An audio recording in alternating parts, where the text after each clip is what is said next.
So, good day sa inyong lahat mga partners. For today's video, no?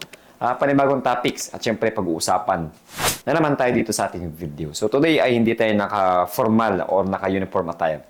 So, naka-informal tayo. Okay, kung ano lang yung suot natin dito sa loob ng bahay, ay yun ang ating susuotin. At syempre, medyo lagi na lang tayo nag-set up. So, suot, tanggal, suot, tanggal. So, titignan natin. Okay, kung ganitong informal attire tayo ay kung may manonood sa atin. Okay, bahala na kayo kung gusto nyo manood. Pero today, ang ating pag-uusapan ay regarding sa PDS. Okay, marami kasi nagtatanong sa akin regarding sa PDS kung inonotaryo. Okay, mga partners? So, bago ang lahat, bago ko sagutin, syempre, pabayan mo natin yung video. Ipapasok mo natin yung intro. Let's go!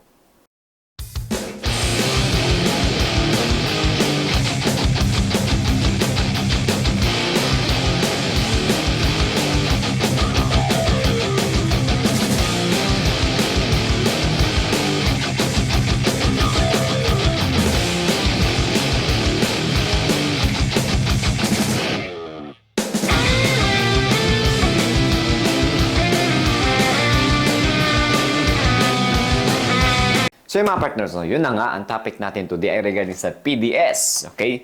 So meron ako dito ng pinrent na PDS. Ayan. PDS ko to mga partners. Okay? PDS ko to. So, by the way, hindi ito ang proper, hindi ito yung proper print. Hindi ito yung proper print. So, dapat, pag pinrent nyo itong PDS ay dapat lahat to sakop. Yan. Okay, so ang tanong ng ating ka-partners, marami nagtatanong nito dahil syempre yung ibang batch, may mga naunang batch ngayong 2026 ay pinaghahanda na sila ng mga 4 to 5 copies ng folder. Okay? At syempre ang PDS. Okay? So dito, makikita nyo mga partners, ito tuturo ko sa inyo ha. Kita mo sa camera. Wait lang. Yan, nakita nyo ba yan? Ito nasa baba na to. Yan. Yan. Okay? Yung nasa baba na yung mga partners is nakalagay is person administering oath. Okay?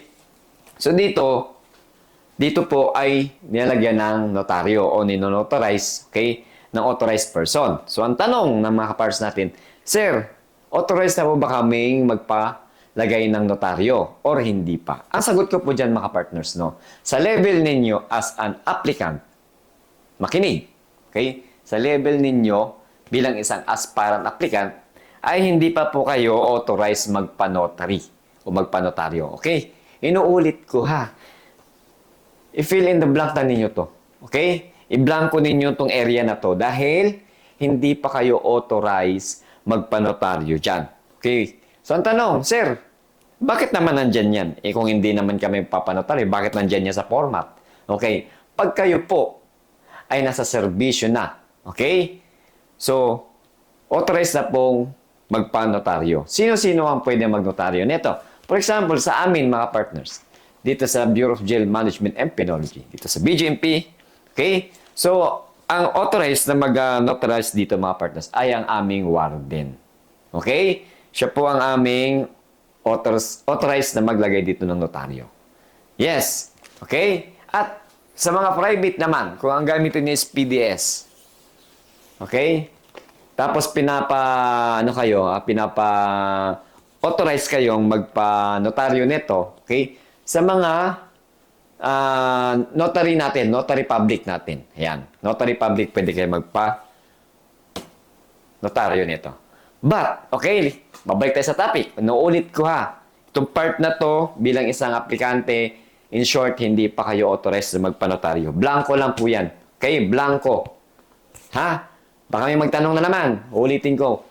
Blanco ito. Huwag nyo nalagyan ng notaryo dahil hindi pa kayo authorized magpa-notaryo.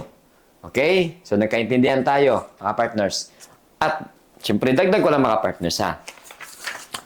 Dito sa ating PDS ay isa ito sa pinakamahalaga. Syempre, ito yung credentials na tinatawag natin. Dito makikita yung ating background, mga partners na. So, yun. Kita ko na. So, yung mga partners, no, medyo improper yung ating pagpiprint. Ha, huwag nyo susundin to. Ang proper ng print neto ay dapat dito. Nagmadali lang kasi ako, kaya ito lang yung yung pinrint ko. Okay, so dito makikita ninyo mga partners. Ayan, ha. Papita ko sa inyo. Ayan, meron dyan special skills. Okay? May special skills na nakalagay dyan, mga partners. Sa mga nakaraang video natin, itinakil ko kung ano nga ba yung isa pang hinahanap ng bureau sa isang aspirant applicant. So dito, so dito sa part na to, mga partners, yung nakalagay is special skills and hobbies. Lagyan ninyo yan. Fill upan ninyo yan. Okay? Dahil itong PDS na to ay ito yung kabuuan ng inyong summary ng inyong credentials. Dito makikita kapag pinasa ninyo. Siyempre, pag pinasa ninyo sa isang bureau, babasahin yan, siyempre. Titignan ng inyong PDS, hindi naman yan i-display. No? Titignan ngayon yan ng recruitment section. Kung ano nga ba yung profession ninyo. Siyempre, pagkatapos yan, kung ano yung inyong grade sa inyong board or ano man eligibility ninyo, di ba, mga trainings. So, nakita ninyo mga partners is marami na kaming trainings. Yan, ha?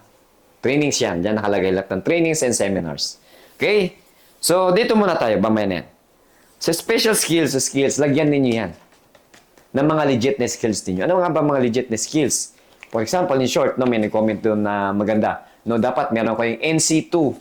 Okay? From TESDA. Okay? Kahit anong NC2, kahit anong training, seminars, skills. Yan. Ha? Basta skills ang pinag-uusapan, ilagay ninyo. Huwag ninyong mamaliitin, huwag ninyong gawing laro yung PDS ninyo. Hindi ito yung mga biodata noong unang panahon. Okay? So, itong PDS, isa ito sa bigyan nyo ng pagpapahalaga o kahalagahan. Okay? Seryosohin ninyo yung mga nakalagay dito. Okay? So, sa special skills, kailangan lagyan nyo rito kung anong hobbies ninyo na mapapakinabangan in the future. For example, nakita ng isang panelist, nakita ng isang bureau, ang yung mga special skills ay marami. Kaya may kita na dito, in the future, kapag napasok sa serbisyo, ay maibabahagi mo ito. Okay? So, itong part na to, ito ay sa parang third sheet yata ito ng, third sheet ito ng PDS. Okay, by the way, ang PDS, pwedeng back-to-back. Okay, back-to-back. Pero mas magandang recommended ko is one sheet na lang. Tag-isa. Tag-isa. Ha? Tag-isa nyo na lang. Yun ang maganda.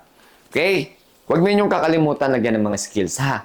Isa yan sa importante. Kasi, no, for example, ikaw ay criminologist, ikaw ay education. Uulitin ko dahil nakagawa naman ako ng video nito. Pero, ni-remind ko lang kayo. No? So, for example, maliban sa inyong profession, dapat may nakikitaan pa rin kayo ng skills. Dahil dito sa bureau, dapat flexible kayo. Kaya hindi porket criminologist ka, no, sa field ka lang. Maaaring mapunta ka sa office, admin, yan, no, paggawa ng mga memos. So, dapat meron tayong mga technical skills na tinatawag. Hindi lang porket na nurse ka lang, ay ang alam mo lang ay sa nurse section ka lang, no. Mamaya, sa field ka, sa operasyon. No, so, hindi operasyon sa hospital, operation sa labas. No, kayo ay operatiba. No, kayo man ay BGMP, escorting. No. So, dapat meron tayong mga tinatawag na skills, special skills or technical skills na tinatawag mga parts. Para syempre, aside from your profession, aside from yung na alam mo yung trabaho, that meron ka pang other, okay? Other skills na may babahagi mo sa ating bureau, maliban sa yung profession. Okay? At pangalawa, mahalaga rin dito mga partners is yung nasa itaas. Yung learnings, development, no, intervention, and training programs. Ito yung tinatawag ko rito yung mga trainings and seminars. Ilagay ninyo dito. Dagdag gwapo ng inyong credentials. At syempre, hindi lang ito pampapogi. Diba? Pag nakita nila, sus, masipag pala ito si Juan de la Cruz. No? Mag-aatin ng seminar. Syempre, maraming alam. No? Nakitaan ka ng mga seminars and trainings. Lalo na pag trainings with certificate. Tapos, nakalagda pa rito yung skills ninyo. Di ba? Yan ang kapangyarihan ng PDS. Yan ang rin isa sa makasalba sa inyo, ang PDS. Dahil yan ang summary ng inyong, syempre, background. No? Kung maganda ang inyong pagkakalatag ng mga information, seminars, learning, trainings mo dyan, skills, syempre, maiinganyo sa inyo ang bureau, no, na i-hire kayo. Okay? Secondary is pagdating sa, syempre, Kung ano nakalagay ito sa PDS, dapat panindigan ninyo. Okay, dahil merong mga panelist, merong bureau na i-challenge kayo kung totoo nga ba ang nakalagay sa inyong PDS. No, mamaya, no, reminders para sa ating mga aspirant applicant at nakapanood nito. Mamaya, nilagay nyo nga. Problema, hindi nyo naman mapanandigan. Useless. Di ba? So, reminders para doon sa ating mga aspirant applicant na kung ano nakalagay sa ating PDS ay dapat seryoso tayo. Totoo. Okay? Dahil pagka kayo ay challenge, kayo pinademo, or basta challenge, at hindi nyo masagot o hindi nyo ipakita, baka isa pa to sa maging dahilan ng inyong DQ or disqualify kayo. No? So, yun. No? Isa sa pinakamahalaga o kahalagahan ng PDS, baka sa mga hindi pa nakakaalam, baka sabihin nila is parang biodata lang yan. Lagay mo lang kung ano-ano dyan. No, ha? Papasok kayo sa bureau. Okay? National government to. So, dapat ayusin natin at pagandahin natin yung ating PDS. Okay? So, hanggang dito na lang muna ating video mga partners. Nagpakita naman po ako ng ating example at reminders na rin para sa ating mga aspirant applicant kung gaano kahalaga yung ating topic ngayong araw regarding sa PDS. And syempre kung authorized or hindi na.